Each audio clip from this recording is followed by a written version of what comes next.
The federal government has demanded a public apology from CNN and Amnesty International for allegedly misleading the public on the events that took place during the ENDSARS protests last year. The Ministry of Information said this during a press briefing today. TVC reports. 1 year after the nationwide ENDSARS protests that turned violent and almost brought the country to its knees, the wounds have still not healed. Some people even say nothing much seems to have changed, as the human rights abuses and violations by the police has not stopped, despite the scrapping of the notorious Special Anti-Robbery Squad of the police and a promise by the federal government to reform the force. We are committed to ensuring. Lai Mohammed, Nigeria's information minister, has again dispelled different insinuations, accusations and allegations against the federal government and the military about the roles they played at a critical time in the country's history. He insists live rounds were not fired at the Lekki toll gate, as widely reported during the ENDSARS protest.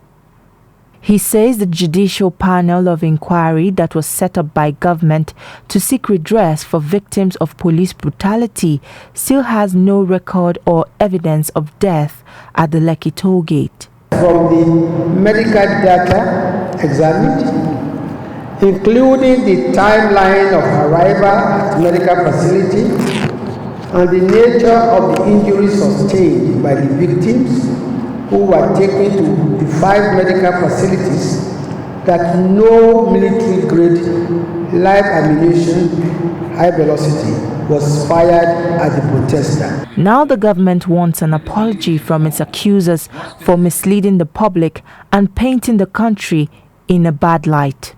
We are saying that if anybody has lost a son or a daughter, and for more than 8-9 months, there's a powerful inquiry asking that fellow to come out and has not come out. Why would I believe the cook-up story of CNN?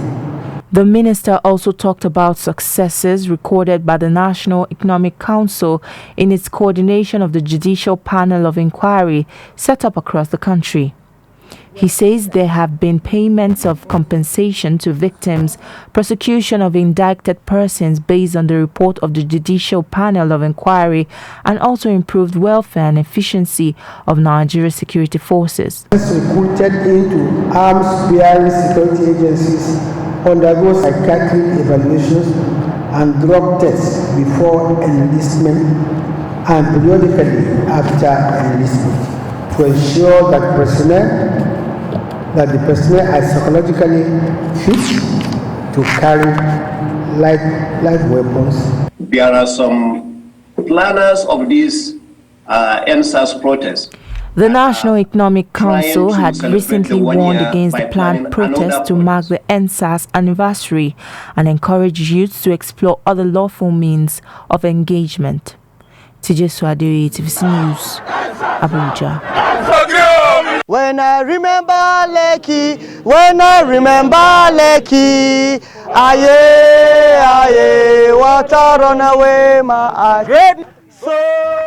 Back to the ENDSARS one-year memorial. A group in Adamawa State has called on the government to be sensitive to the plight of citizens. Northeast coordinator of Take It Back movement accused politicians of frustrating the youth of the country who are the future leaders.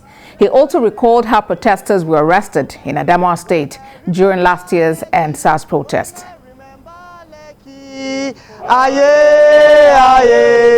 We organized a well-coordinated protest. Hundreds of thousands of youths across the nation participated for many days without violence or confusion of any kind and sort.